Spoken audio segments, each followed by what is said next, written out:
Welcome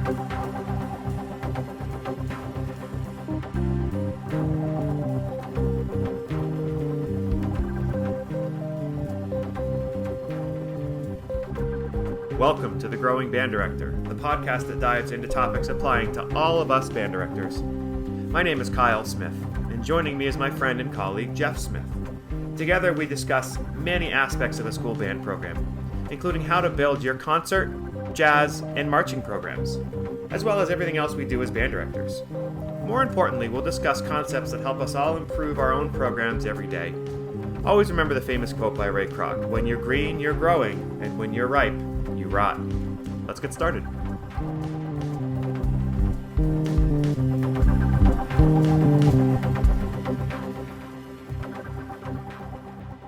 Welcome everybody and happy summer if you're listening to this in summertime.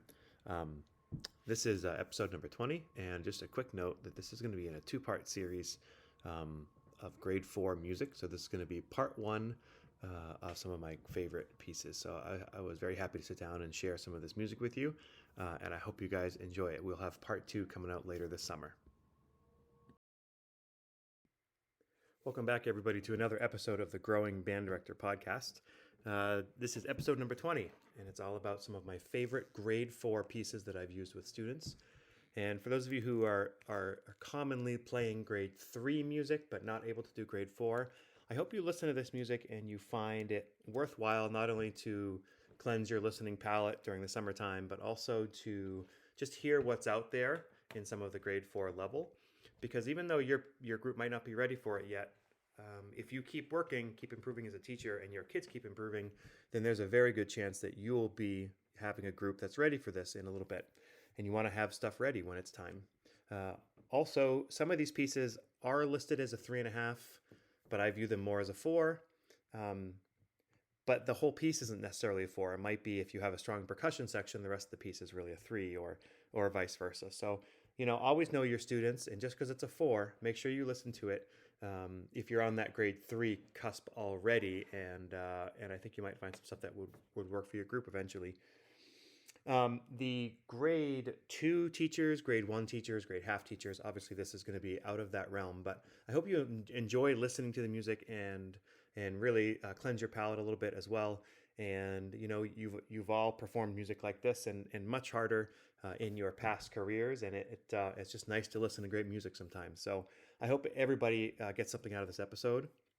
These pieces are 20 of my favorite grade 4 pieces, and they're just spectacular. So the first piece we're going to listen to is entitled "Charm" by Kevin Putz.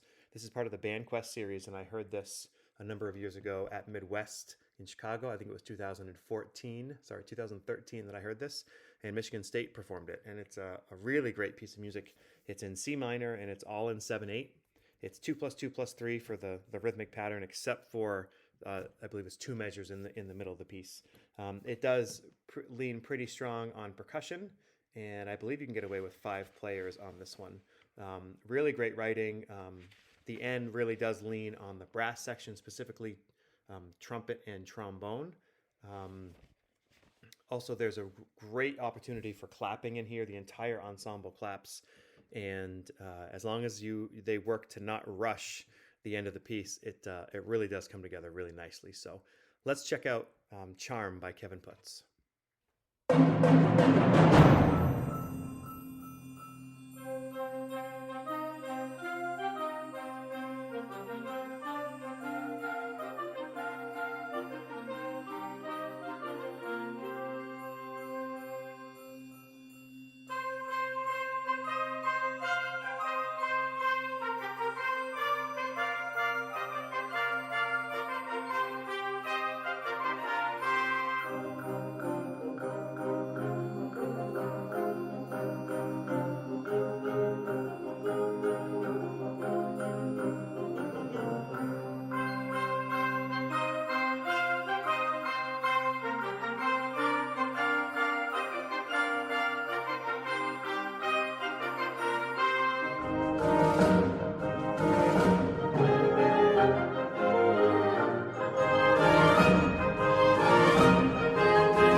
That's such a great piece of music. I found that students really like that.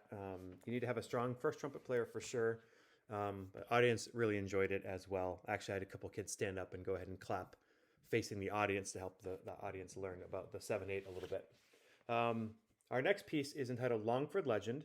I might say if there's a piece that is my favorite all time in the grade 4, this might be it. This is a collection of street ballads by Robert Sheldon. And the 3 movements are meant to be a musical tribute to Granger, Holst, and Vaughan Williams. You do need some strong players in here in the reed section.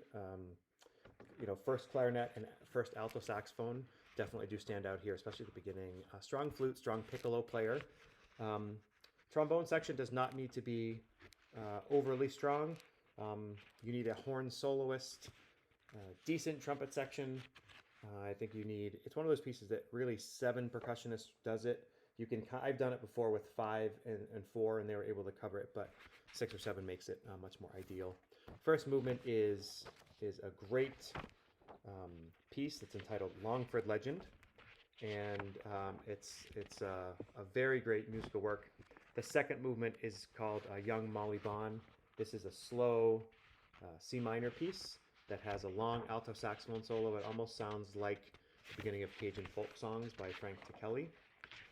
It also has a short clarinet and flute solo, as well as an extended baritone solo. The third movement is called Killyburn Bray, and this is in F major throughout. It's a great 6/8 piece that features woodwinds and has a great Granger moment in the middle of this. Excuse me, as well as an awesome dies irae sort of occurrence here in the last couple minutes of the piece that kids really, really love. So let's listen to sections of the 3.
So I played the whole piece of that, as you can tell. It's just such amazing music and so worth the journey that it is to play. And it's one of those pieces that the more you work on it, the more the students experience it, the more depth comes out of it, and the deeper knowledge you get through it, and the more musical experience you can have. Again, it's one of those pieces that I feel like you can just keep working on and get better and better and better. So hope you enjoyed that piece if that was new to you. The next piece is going to come from a three movement suite by Andrew Boysen Jr. This is his middle movement of his folk song suite entitled All the Pretty Little Horses. And this is in D minor. Again, this is a good grade 4 in my view. It's actually not that it's terribly difficult in all the spots. The percussionists are written, there is a piano part plus 5 percussion, and they introduce the entire thing as well as finish the piece. You need a really good flute soloist, a really strong sound down to low D. As the piece builds, the horn section does take the lead from time to time, and it's not doubled anywhere else, so you need a couple horn players for sure. The whole band is required to sing in this. Many times in the middle, it's just the unison pitch, but as you get near the end of the piece, the beginning comes back, and it's a flute solo with clarinets in the background, with the percussion section again quoting the beginning, but then the last 8 measures is the band singing the tune, "When you wake, you shall have all the little pretty horses." And it does break off into 3-part harmony at the end, and it's really, really powerful. So my wife says that the middle of this sounds like the Lord of the Rings soundtrack. So I think this is a really great setting of All the Pretty Little Horses by Andrew Boysen Jr. Let's check it out.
Every time I hear that piece, I remember how much I love it. And some of the stuff he does is he'll have a major triad, but then the melody is the ninth of that triad, and it just gives it a contemporary sound without getting away from being warm. You will notice that the piano part in that was heard, but not completely essential in my view. It is covered in marimba and other places.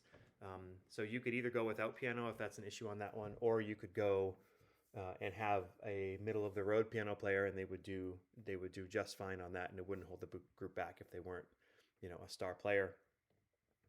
Also, you will notice French horns went up to high A on that. So if you've got a couple strong horn players, that might be the piece for you. In the past, my horn players have loved that piece. The next piece is by Johann Sebastian Bach, and this is transcribed for band by Mollman. This is the Bach Prelude and Fugue in D minor. I've also done the G minor one. Some of the recordings on YouTube are by University of Michigan band with Ravelli, those great bands doing it. And this is really a work that if you have a larger group, this is really considered a symphonic work. This is going to be hard to do for a smaller group. It is hard grade 3, lower grade 4 for sure. It's so great because it's originally an organ work, and there's so much great writing in here. And again, like we did in the grade 3 podcast with the Prelude and Fugue in B flat major, there's so much the students can get musically out of playing music by Bach. So this is a great piece, the Prelude and Fugue in D minor by Bach. Let's check it out.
there's so many benefits you get out of doing a piece like that, and it really brings out some of the darker side of Bach's music, some of the passion, some of the fury, some of the anger, and I think a lot of kids can relate to the emotions that a piece like that uses, and all the fugue stuff and the parts within the group. Like there's a lot of times where the clarinets are all alone as a choir, but then there's a lot of times where like it's bassoon and tenor sax and bass clarinet and euphonium, and they have these moving lines together.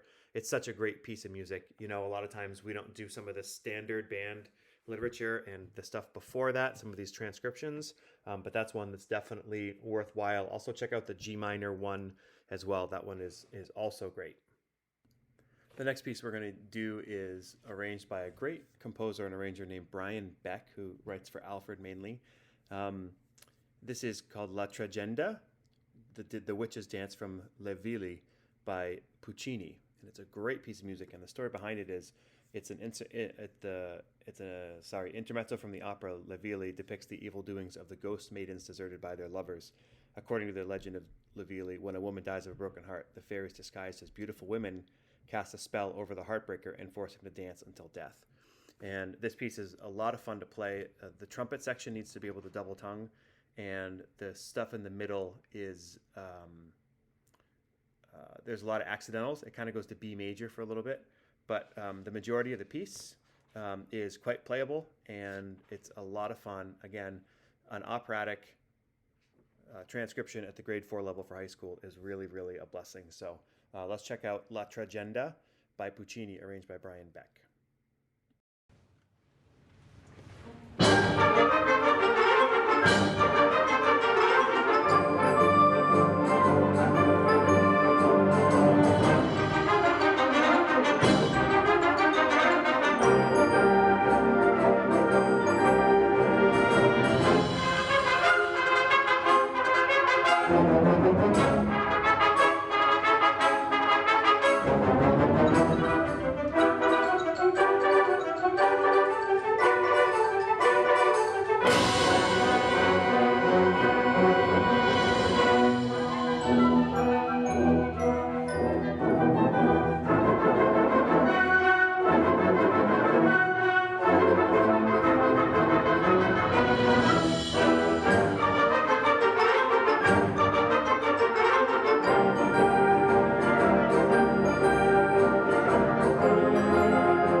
Such an exciting piece of music, and such a great concert opener in 6/8.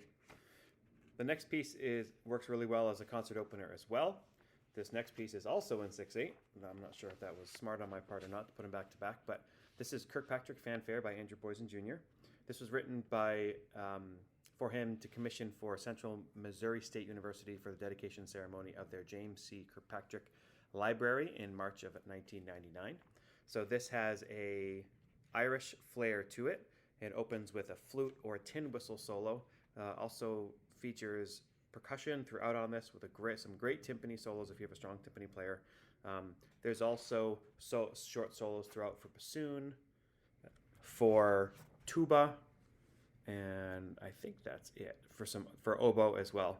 The trumpets and trombones really need to be strong on this one for sure, as they do go up to high C for trumpet, high F for trombone.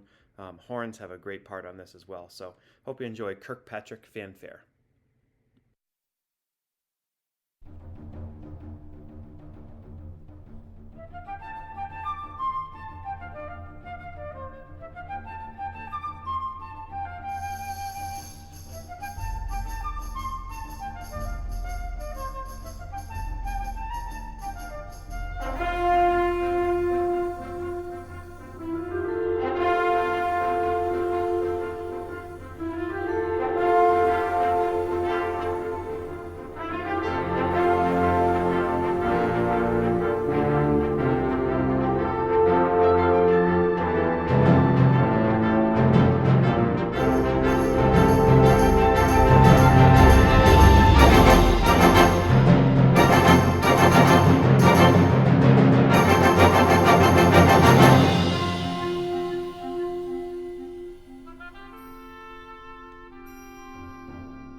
That's such a great piece of music. I forgot to mention in the beginning, I'm sure you heard Danny Boy at the climax of that in the trumpet section.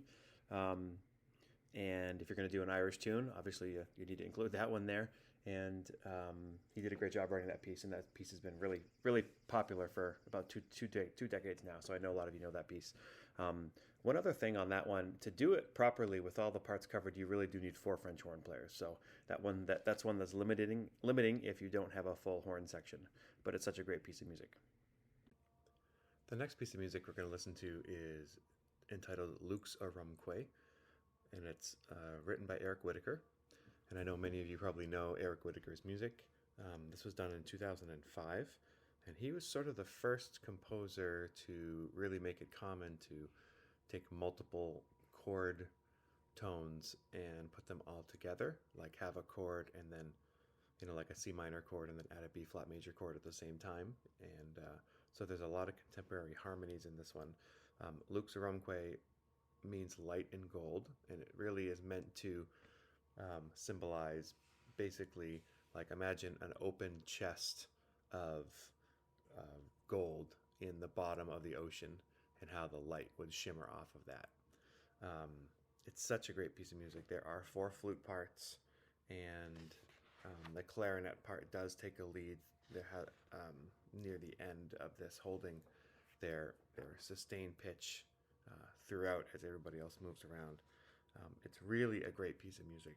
There are no percussion parts in this at all, so you'd only be able to do this if you had a chance to be without percussion in your schedule somehow. So let's check out Luke's Arumque by Eric Whitaker.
I'd be remiss if I didn't mention that that was originally a choir piece, as I'm sure many of you know, um, and just such a great opportunity for musical expression and tone and blend and everything that goes along with that. So Luke's a Rumquay. It's such a special piece. I've been able to do it once. There was one time in Maine where we did it with the All-State Band, and we had a flute player who wasn't even playing through a lot of it, but she was able to sit inside the band as they were making all those amazing sounds, and she said it was just an amazing experience. The next piece of music we're going to listen to is called Fantasy on a Fiddle Tune, and this is written by the great Pierre Laplante. Again, if you listen to past episodes, we've discussed Pierre Laplante's music, and it's just such great Americana music for teaching. And as my friend Tom Lazat always says, it's a gift that keeps on giving. Pierre Laplante's music is always very rewarding. This piece is Fantasy on a Fiddle Tune. It's based on the traditional tune Old Joe Clark. There's at least two versions of this old melody, and there are no doubt other variations as well. The tune used here is found in many folk song collections and is of particular interest because of the bluesy tone of the lowered seventh in the opening measures of the verse, which is exploited more thoroughly in the down-tempo middle section of the Fantasy. Let's see what's next. The piece concludes with a lively canonic treatment of the fiddle tune. The introduction, interlude, and coda are fragmented treatments of another old-time melody called Arkansas Traveler. So this is great Americana music. Let's check out Fantasy on a Fiddle Tune.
even though that's listed in the grade 3.5 category, to me that's a 4.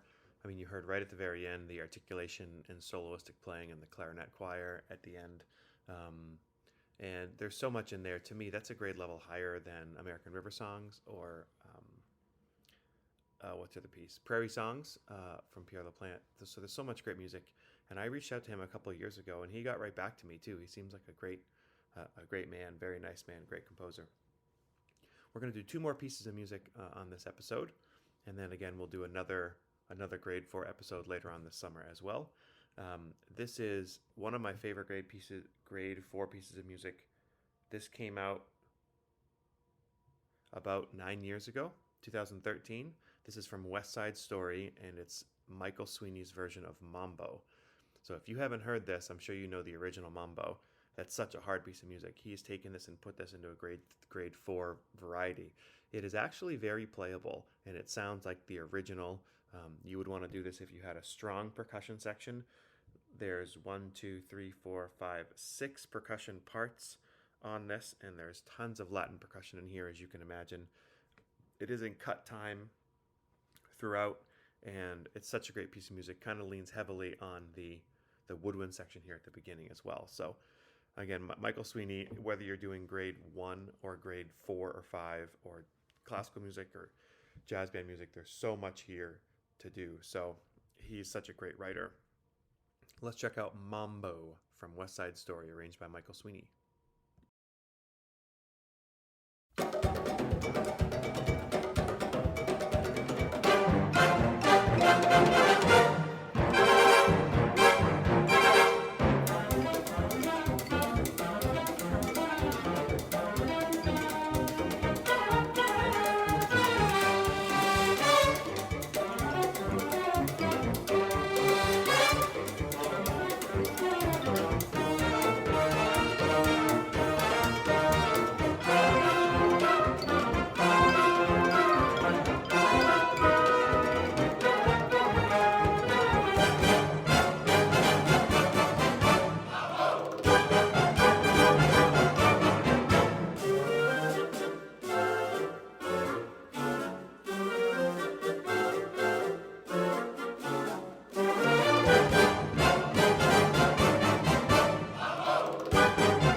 Okay, we're going to listen to one more piece of music on this podcast, and then we'll come back with the other 10 or so on another podcast this summer. This is entitled Sevens by Sam Hazo, and Sam's a very nice man if you haven't had a chance to meet him. And this piece, to be honest, is kind of pushing the grade 5 level, but I thought we might be able to sneak it in because we're not going to do a grade 5 podcast. At least I don't have plans to. So, this one really, if you have the right players, I think does sneak into the harder grade 4, even though there's a lot about it that's not very easy. But I have done it with bands that were kind of hard grade 4 bands, and they did it well. It was commissioned by CBDNA Consortium, and the purpose of this piece is basically he was asked to write a barn burner. and he was reflecting on the impact that Gershwin's Rhapsody in Blue had, about how he basically took the jazz idiom and the classical idiom and melded them together. So this is basically meant to symbolize Gordon Goodwin's Big Fat Band into a concert band setting. And it's, he was asked to write a barn burner. So he writes the following program note. I thought this was interesting. In an effort to write the modern day barn burner as well as a tribute to appreciation to George Gershwin and Gordon Goodwin, I picked the concept that the seventh was the musical interval that Rhapsody in Blue kept so prominent. So I based the entire composition in sevens. Every part of this piece has a connection to the number 7. That connection could be in the number of notes in the phrase, the time signature, the 7th steps chord that a phrase is based upon, etc. Strangely enough, and this is cool, after I finished the entire composition, I realized that my tribute to Gordon Goodwin and George Gershwin, entitled Sevens, had one more symbolic turn. Both composers share the same initials, GG, which is coincidentally the 7th letter of the alphabet. So this cool piece is really great, and it actually starts in E flat minor and then goes to F minor pretty briefly afterwards. But what's really cool about it is it's actually in an alternating time signatures of 11/16 and 7/16, which is really just 3/4 and 2/4, but less a 16th note. And again, percussion plays a very prominent role in this. There's 6 percussion parts, and you really need 7 players to cover everything. So I hope you enjoy this sort of mix of big band and concert band music. Here is Sam Hazo's Sevens.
right, everybody. Thanks again for listening. And I know that piece is a little bit more in your face than a lot of the other grade 4 music. But again, we have lots of different types of students, especially in our high schools. And we sort of have to have the ability to find music that's pretty energetic for them, as well as a music that's very sensitive. And as you're programming, think about, representing as many different moods within a concert program as possible. And that piece definitely fits within there. So thanks very much, and I'll see you guys next week.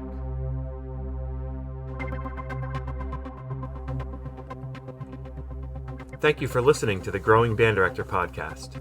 If you enjoyed this episode, don't forget to subscribe. And if you want to help spread the word, please give us a 5-star review and tell your band director friends to subscribe too. We're available on Apple Podcasts, Spotify, our YouTube channel, and wherever you listen to podcasts. Also, if you have the time, we highly recommend the After Sectionals podcast for more great listening. Thank you for listening to the Growing Band Director. See you next week.